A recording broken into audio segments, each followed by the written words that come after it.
Yo, what up, YouTube? It's your boy Zah back at you real quick. As you can see, I'm doing my video on my camera phone. It's simply for the fact that the spot that I did have, which was considered like my office, the man cave, has now been relocated, has been changed. Basically, my daughter's home from college, so she needs to do her classroom in an environment that's would be befitting of that. And then I also have my 6-year-old, which he has his Zoom, so the spot that I once had I no longer have, which is cool, because at the end of the day, kids will always come first. I mean, it took me a long time to realize that, but I mean, we all grow up at different paces, but besides that fact, what I really want to get into, now my office is outside, so I will try to switch it back up and give you a more entertaining view, I guess, which as much as I can. But a lot of people have been asking me that particular question, like why aren't you putting up videos, like have you gave up YouTube? And to be honest, I haven't given up YouTube at all. It's just YouTube has not really given me anything to really aspire to. If simply for the fact that every time I do put out a video,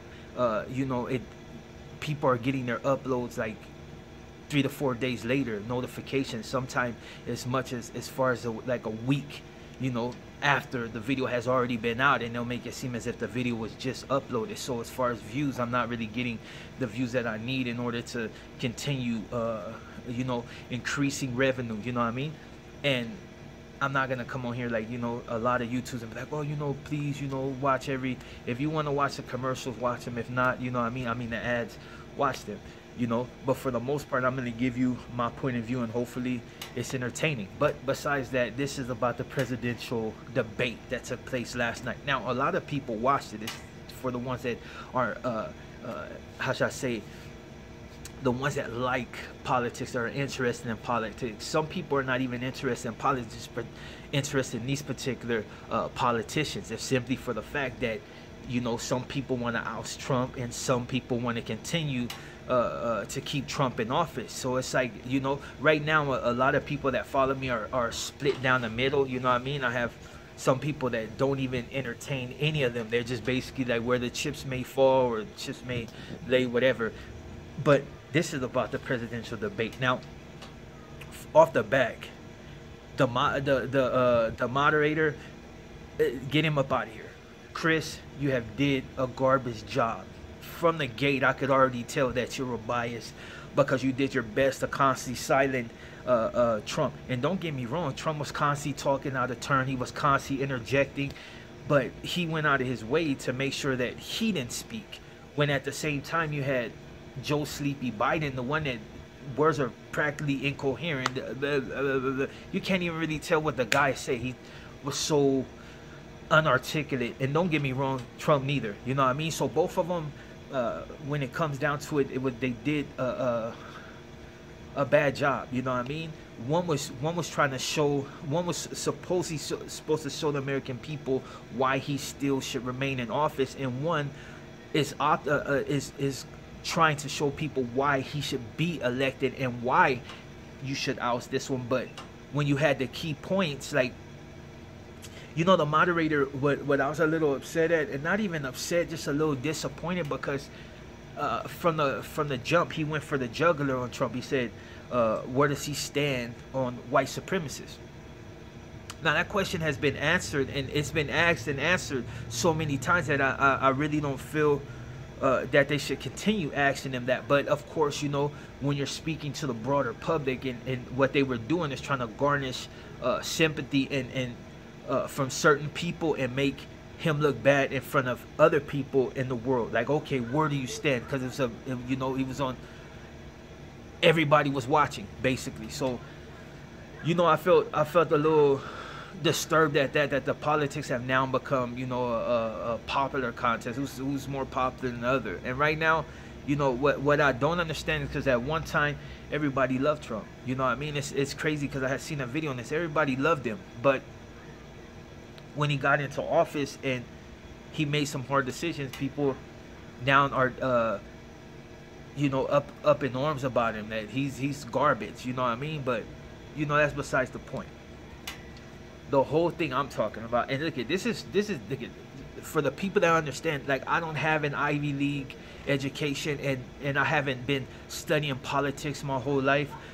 it's just something as an American being able to sit down and talk to the masses, and whether you accept it or whether you choose to go to the next channel, which there's other channels, you know, that are more articulate and really well versed in politics, but you're getting them from people that are practiced. You're not getting it from the people that out here living in it and really you know, it's like, how can you get your politics from a politician that makes a lot of money and lives in a big house? It's that's why a lot of people tend to vote in the ones that are the underdog. So basically, you can consider me as an underdog. I'm one of those people that I am not as well versed in politics. I know a lot of politics, but I'm not as well versed as a lot of these Ivy League channels. You know what I mean? They study politics their whole life, but you're getting it from the horse's mouth. You know what I mean? I know it's a better way to say it, but you're getting it from somebody that's actually out here living it and actually affected by the politics. I mean, the policies that are passed. You know what I mean? So if I'm not as well versed as others, my apology. But this video is not really scripted or anything. It's just basically me talking to people and really getting a general idea of how people felt about this debate. And a lot of people that I spoke to said the debate was like two children going at it. You know what I mean? It's a slugfest. And it wasn't even a slugfest that was interesting. It was so boring that people that didn't smoke now smoke. You know what I mean? I think even a few have picked up marijuana to ease the pain of just going through that shit show that we saw that should have been a righteous debate. Now, like I said, it's no secret that, you know, I tend to lean a little bit more to the right. The left, you haven't really given me nothing to feed my soul. And the right sometimes give me things that want to make me feel as if they're incompetent, but that's how it is. Regardless of what took place on the debate last night, if you're right, you're going to choose right, and if you're left, you're going to choose left. The people that they should have been trying to get their message across to were the people in the middle, the ones that really don't know what they want to do. They're not necessarily a Democrat and they're not necessarily a Republican. They're just right there in between and basically go according to the way they feel and what the policy are. There's some people still in America to this day that actually go for the politics that are politics. They not even for the politics. Let me take that back. They go for the policies. Okay, this policy really appeals to me. You know, let me search and research more on exactly what this is. You know, so they tend to go on that. The ones that really vote for the good reason. You know what I mean? According to what generally affects and doesn't affect their life. You know what I mean? So that's the ones they should have been trying to appeal to. But Trump, you know, he made serious error in judgment when he chose to continuously intersect and why Sleepy Joe Biden was speaking. He should have just let the man seal his own coffin and put the nails in it himself. But instead, he allowed his pride to once again, you know, and he kept going at him. Now, Sleepy Joe Biden as well would turn around and disrespect it. I mean, I don't have to show you the video. There's people out there that you can go and watch their video, and you'll see a lot of times that Joe Biden actually disrespected the president-elect.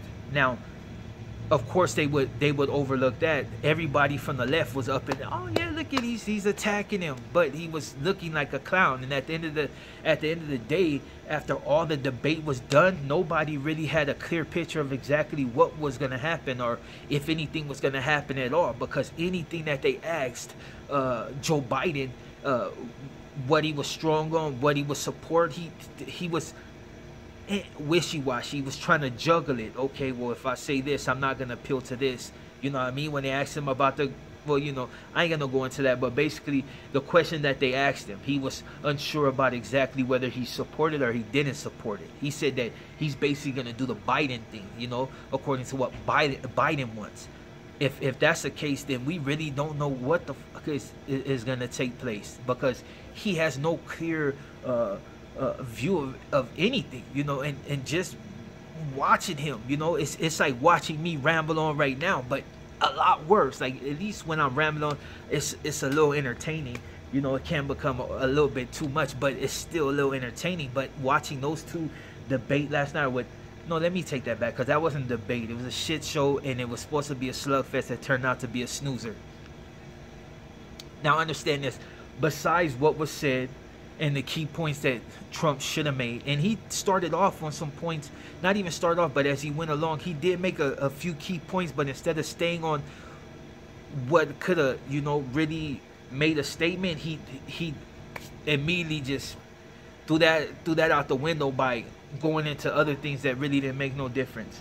Now, all I'm gonna say like this: if you ask Trump if he supports white supremacists or if he's gonna speak against them, you know, that's fair, I guess. You've asked him a million times, he said what he said, and you know, I would get tired of hearing it too. But not once did I hear anybody ask Sleepy Joe Biden, would he, you know, condemn BLM, or would he condemn Antifa or any other what you would consider an American homegrown terrorist group, or whatever people like to put these exaggerative, you know, titles on them, but basically a disruptive group in the United States. Like, nobody asked them that. And why? Because they're so busy trying to win a popularity contest and oust Trump that they would overlook the fact that the guy that's trying to get elected is actually dumb as fuck. How can you be in office 46 to 47 years and did absolutely not a damn thing but only hinder the minority? That's all he did.